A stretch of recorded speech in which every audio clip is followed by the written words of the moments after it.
Welcome to the Pelican Sports Corner. We got a great show for today. We're going to be talking about if the Pelicans are a serious suitor for Ja Morant. We also going to be talking about how the Pelicans need to make moves to clear the logjam at many positions that they have so that they can have a roster that has defined roles. We got a lot more of that on the Pelican Sports Corner. No little lights up, Pelicans fly high from the Crescent City. Watch us touch the sky, Zion in the paint, thunder when it ride. Poodle with the splash, got that fire in his eye. Trey Murphy from deep, let it rain, let it pour. Herb and Jose locking down every floor. New blood coming, Fizz, Kiwi, Queen. Pelicans United, we chasing that dream. Big Z breaking rim, crowd going wild. Power in the lane, got defenders in denial. Hulu with the handles, crossing up the scene. Buckets from the arc, keep the scoreboard clean. Trade with the wingspan, shooting with the breeze. Catching alley oops, bring opponents to their knees. Herb John clamps, never giving up an inch. Jose with the steel, crowd jumping out the bench. Roll the lights up, Pelican fly high from the Crescent City. Welcome in, man. You already know what it is, man. If you're not subscribed, please subscribe. If you are subscribed, man, I appreciate it, man. Thanks for all your comments, your likes, your subscribe, man. Thanks for everything, man. I appreciate everything that you guys do. But as always, we here for a show. Let's dive right in, man. The talk is that Ja Morant potentially coming to the Pelicans. Ja Morant potentially coming to the Pelicans. What does that mean? And is it possible that Ja Morant will be a Pelicans for the February 5th trade deadline? We got to see. The number one problem with this is that Memphis want picks. Rightfully so. It's Ja Morant. But the Pelicans don't really have a late pick to give them. The Pelicans are not a good team. A late pick will probably get it done. So the Pelicans got to find either a third team to facilitate this trade or put in a sweetener. And I know for a fact the Pelicans are not giving up those pick swaps they have with Milwaukee. They're not giving that up because Giannis also is on the chopping block because he wants to move. He wants to be traded somewhere else, potentially New York or something like that. So when you got Ja Morant trying to be traded and the New Orleans Pelicans front office engaging in talks so that they can get Ja Morant, and they offer somebody like DeJounte for Ja Morant and a few other things. The problem with it is, if Memphis is holding firm on picks the same way the Pelicans is, everybody's looking for picks. Everybody's looking for picks. Picks are something that's valuable now that teams are actually doing the legwork and scouting when it comes to drafting players and finding gems like Herb Jones in the second round, Draymond Green, guys like that. So teams are starting to value those second round picks and they're starting to value those first round picks, guys like Jeremiah Fears, Derek Queen. So teams are getting better at scouting. Teams are actually finding guys later in the draft that's becomes in stars. So it's one of those things like, trading for Ja Morant is cool if they can get it done. The problem is, what do you get up and what do you got to deplete on your team to give up Ja Morant? Is Ja Morant still a guy that can get you to a finals? That's the number one question the Pelicans gotta be asking themselves. Can Ja Morant get me to a Western Conference Finals or a potential finals appearance or win? That's the number one question. Forget all the excitement. Oh my God, Zion. And I don't care about none of that. All the excitement, all of that is irrelevant. If they play great basketball, it's going to be exciting anyway. If they win, it's going to be exciting anyway. Two things that matter. His health, him playing with Zion, and Trey Murphy. How do they adapt? And if they're going to hire a coaching staff that let him play to his strengths. They're not even letting Jeremiah Fears play to his strengths. So how are they going to let Ja Morant, who's a player who does the same type of attacking that Jeremiah Fears does off a pick and roll? We have to ask ourselves the question, are we here trying to find some glimmer of hope, or are we actually trying to win? You can't have both. And if you do have both, you have to have a vision for the team. And I can tell you the roster that they have right now is not going anywhere if they get Ja Morant. There has to be a clear-cut vision when you acquire this guy. They don't have enough 3-and-D wings. They don't have enough switchable players to facilitate the type of offense and the type of defense that any coach in the NBA, forget James Borrego, any coach in the NBA needs to win games. That's just a fact.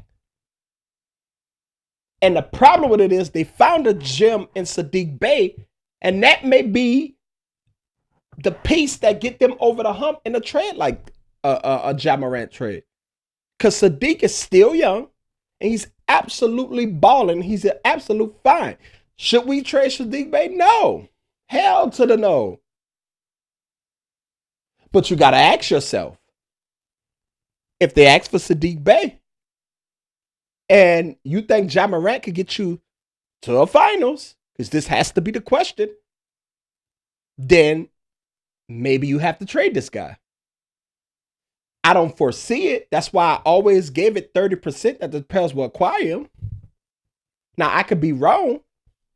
Like, even after Scoop B reported on this, guys like Mark Stein reported on this, it's still the same thing I've been saying. What's the vision? Who's coaching the team? And are you going to let Ja attack the way he does? Because a lot of guys going to be ball watching if Ja becomes a Pelican. Because that's the way he plays. Like, the Pelicans have to do something with some players, man. That's just what it is. Like, they too mumble jumble. You got Herb Jones, Zion Williams, Trey Murphy, and you got Derek Queen and Jeremiah Fears, right? All of those guys are good pieces. But can all of those guys win together? I say this again. Hear me out. All of those guys are talented and are good pieces. Can you win with all of these guys on one team? Who are you complimenting? You say, oh, we're not trading Zion. We're not trading Trey Murphy, Fears, and Queen. Okay, cool. Who are you getting to complement those four that can get you to a Western Conference Finals and a potential finals appearance? Because what you need to get is a superstar. I can't tell you if Trey is going to be a superstar. I can tell you he's going to be damn sure going to be an all-star. I can't tell you if Zion going to grow into a superstar. We already know he can be an all-star. I can't tell you if Derek Queen going to be a superstar. But if I'm betting on any player out of those four, I'm betting on Derek Queen. I'm betting on Derek Queen. But the problem is, though, Derek Queen is passive. Derek Queen is very passive. And he's passive because there's other alphas on the team. But do he have the right alpha? That's the question. Do he have the right star to carry this team? Everybody talking about, oh, Ja in the fourth. Oh, Ja in the fourth. Ja in the fourth quarter? What about the first three quarters? The Pels need defensive players who can shoot the three in the first three quarters. You won't have to worry about the fourth quarter too much. Yes, Ja can close. Ja can, you know what I'm saying? But he still need pieces around him. Like, is it so crazy for Herb to come off the bench? Let's just be honest. Let's talk building basketball 101. Is it so crazy a guy like Herb Jones and Herb Jones' talent can come off the bench? Herb Jones is equivalent to a shutdown cornerback. That's what Herb Jones is like. Like, he's a shutdown cornerback that can travel. But he's a shutdown cornerback that don't get as many interceptions. He get more PBUs than he do actual interceptions. So for a guy like that, there's a time and place schematically you can insert him into the game. Yes, he can shoot threes. He's getting better with everything. But Herb Jones, when he's attacking, is a bad Herb Jones. I've seen it in play. But he can't even get to that. Why? Because he's deferring to Saddiq Bey. He's deferring to Jeremiah Fitz. He's deferring to Derek Queen. He's deferring to Trey Murphy. And he's not going to complain on a night-to-night basis because he knows his role. And you win with players who know their roles. But guys like Jeremiah Fitz and Derek Queen, every game is different. Saddiq Bey, he's trying to fit into that mold with Trey Murphy. But who is the leader? Is it Saddiq Bey? Is it Trey Murphy? Who is the leader? You got too much of a log jam. There should be a definitive case of who's the dog. It shouldn't be questioned. Now, if I'm putting my chips on somebody, Trey Murphy is what leads this. It all starts and ends with Trey Murphy. That's just me, though. That's me. I can't speak for nobody else. As much as I would want to put Zion there, it's Trey. Because Trey can score in multiple different ways. Multiple different ways. Now, the problem the Pelicans got to ask themselves, again, when building a team, okay, who anchors back here with Derek Queen? Are we going to put him at power forward or are we going to put him at center? Is it smart to put him at center and put somebody like Misi or Carlo next to him? Or is it smart to put him at power forward and put Misi and Carlo at center? Because he's going to get abused, absolutely abused when it comes to other centers on the defensive end. He's going to get abused. He's struggling. He's not a defensive player. He can make defensive stops, but he's not a defensive player. And the only way to hone in on his talent is to have somebody who can clean up a lot of the things that he does on tape. As a center, you don't want a guy who's hunting your centers. You don't want teams hunting your center. You need a guy who can help clean up. And they're talking about trading Yves Missi because they're looking for first-round picks. So it's one of them things. What are they trying to do? I keep asking this question. I know y'all tired of hearing. I know y'all tired of me harping on it. What are they trying to do? What is the grand scheme? What is the end game? What is the ultimate goal? Obviously, it's winning rings. But what is the ultimate goal to build this team? And how do they move forward doing this? Because the only path I see is get rid of a lot of the logjam. Like, Jose is not really getting his normal minutes. Jordan Poole is logging DNPs. Who else? Jeremiah Fears is now on the bench. Who else? You signed what's his name? I forgot the guy's name. You signed the guy from Golden State, the center from Golden State, to a contract, a big contract. How do you get off that contract? It would be nice to get off that contract. Like, you got DeAndre Jordan, mentoring players. Like, your roster is not competitive ready. You don't have guys that immediately when they come in, they know what they got to do and how they got to do it. There's no flow. You need flow. When you look at the Willie Green coach Pelicans, when they played against Phoenix, there was flow. You knew immediately when Jose came here, he was coming to bring spark, right? You knew when him and Larry Nance Jr. got into the game, there was about to be high energy, high effort. When they played Herb in the starting lineup, it was a lockdown defense and occasional threes. When they played BI, it was mid-range. You know what I'm saying? These guys complemented each other with Steven Adams anchor. Like, it made sense. It made sense. Like, nobody could overshadow anybody because everybody's role was defined. That's why that team pushed Phoenix the way they did. And that's without Zion. You need to have flow when it comes to making these acquisitions. And if you don't have flow, it's going to look like what it looked like on a night-to-night basis. Mumbo jumbo, right? So I asked again. You could trade Yves Missi, but if you're getting another shooting forward and another guard, you still creating a log jam. Now, there's obvious reports that they're looking for bigs, but if you're looking for bigs, why are you trading a big? Like, you're not even using your bigs correctly.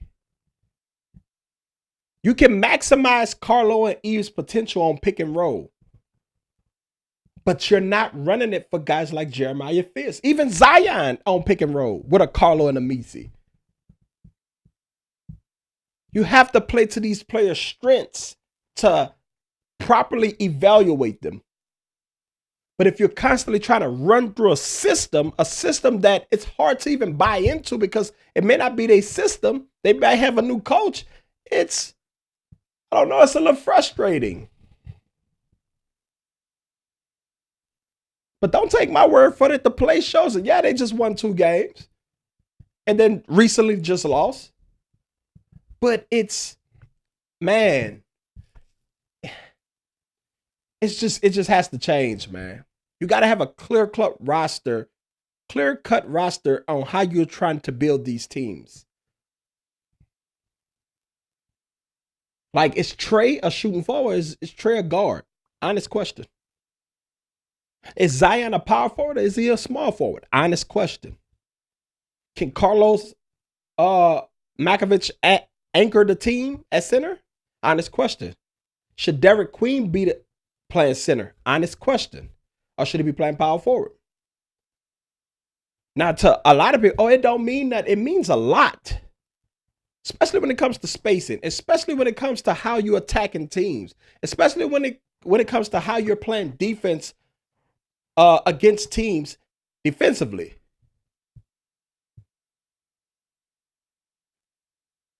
You know? The good thing is Derek Queen can play some center. He can play center. He can switch on centers. But how do you help him out when he's get to the point where he's free to attack? Who do you surround him with? That's what you should be trying to acquire. That's the type of players you should be trying to bring in for the next coach that's coming into the New Orleans Pelicans locker room. And if you're not trying to do that, then you ain't doing no different than what anybody else is doing. You just acquiring names and it's not meshing together. If you think about some of the talent that the Pelicans have came through New Orleans, some of the basketball talent, it's ridiculous. There's been some of the most talented basketball players on the planet has come through New Orleans. The Boogie Cousins, the Chris Pauls, the Anthony Davises, the David West, the Jamal Mashburns, the who else? The Peja Stojakovic, the Drew Holidays, the Darren Collisons. It's been a non-stop flux of talent. Rajon Rondo. You know what I'm saying? A non-stop flux of talent. Brandon Ingram, Lonzo Ball, Josh Hart. You know what I'm saying? Nikhil Alexander Walker. Like, it's been a non-stop. And I can go on and on and on. The Pelicans should have been in the Western Conference Final multiple times, just based on that. Now, I know injuries played a lot with some of these things, but they should have been. But roster construction and leadership is killing this team. It's just, it is what it is. It's just killing this team. So when at this trade deadline, when they making moves, what are they making these moves to do? If they trade for Ja, I don't have a problem with having Ja. But what's following to trade for Ja? If you're getting off Missi, what's following the trade? What's the vision? Are you having a fire sale? What are you doing? Are you with who are you not willing? Is everybody on the table for the right price outside of Fierce and Queen? Because there's reports that they're willing to get rid of Trey Murphy and Herb Jones, which getting rid of Trey Murphy is absolutely ridiculous, but who knows what they're thinking. Like, you get Trey Murphy going to Golden State. Who beats Golden State? They didn't create Splash 2.0. Like, it's just one of them things, man. Like, what's the vision? The Pelicans are living off everybody else's glory days. They're trying to copy everybody else's scheme, glory. They're trying to do what the Warriors was doing with small ball, failed. They're trying to run pace, failed. Like, what is their system that everybody else is going to copy? Same thing with Sean Payton. When you get great coaches, people copy you, not the other way around. When are they going to create a system that the league is in awe of? When they're going to create a game plan, when they're just going to create something that is sustainable, that other people marvel at and poach coaches from your staff. That's what the Pelicans need. Yes, it's exciting to be in trade talks, but the things that they talk about getting back, mediocre. Like, what are we getting back? I like Ja Morant and Kentavious Caldwell-Pope. That's a good start from guys who can shoot. But if DeJounte want to be somewhere else, cool. That's a good trade piece. But Jose Alvarado going to New York, I see that, but what are you getting back? That's the number one question is going to always be, what are you getting back? Kevon Looney. Can Kevon Looney find somewhere for a second round pick? Was somebody willing to absorb him for a second round pick? Like, these questions you got to be asking yourself. Not saying that they're not doing their due diligence, but I'm just saying, this Pelicans team, they need to clear out the log jams. Like, I don't know, man. I don't know. But I'm sure they're going to figure it out because they don't have no choice. February 5th is in a few days. Things are heating up. Giannis already saying he won't out. You know what I'm saying? So there's players that's requesting a trade. You know, Kuminga. Like, it's a lot of players that want out. The question is whether the dominoes start falling. Me personally, I believe Giannis is holding everything up because people try to see where he goes because that's going to reshape how people prepare and reshape how people defend whatever team that they go to. So once that domino falls, if it falls, then everybody will be able to get clarity and everybody will be able to try to adjust their teams for what whichever team get them does when it comes to acquiring talent. I just want Pelicans fans to know that getting Ja Morant is okay. It's what comes after that. How do you build after that with a young guard in Jeremiah Fears and Ja Morant? And then you got a young center and Carlo and Queen and Missy if he don't get traded. Who's playing the power forward? Okay, if Zion's still playing the power forward, what is Zion adding to his game to help you push you forward long term? What is he adding to his bag that pushes you forward long term, where he's not 100% dependent on getting to the rim? These are questions that needs to be had. Okay, if you keep Sadiq Bey, is he a rotational piece, or you look at him a guy who can develop into a solid starter? These are the questions you need to be asking. Is Trey Murphy an all-star, which he should have been this year, but he plays on a terrible team? Okay, if he's an all-star, what superstar can I either acquire or develop alongside him to take this team to the next level. Because I hate to say it, styles make fights. But if you don't got no guys who can punch, you going to get knocked out a lot. You eventually going to get hit on the chin. Sometimes you might wobble and get back up. And sometimes you just be knocked out cold. And a lot of the times the season, this Pelicans just been knocked out cold. So you need that other guy. But there's not many of those guys. And drafting a guy like that it's hard. It's hard, man. So I'm interested to see where they go. I'm interested to see if they actually going to acquire him. Again, I'm sticking with 30%. I think 30% is their best odds to acquire him. Now, things may heat up on the next few days, but 30% is what I give the Pelicans when it comes to acquiring Ja Morant. Things can change. But he's also injured. So it's smart for the Pels to try to get him while he's injured because they're assuming the price will be minimum while he's injured. But so is DeJounte Murray. So you're not really, you're not really getting over, so to speak. Teams know how this thing works,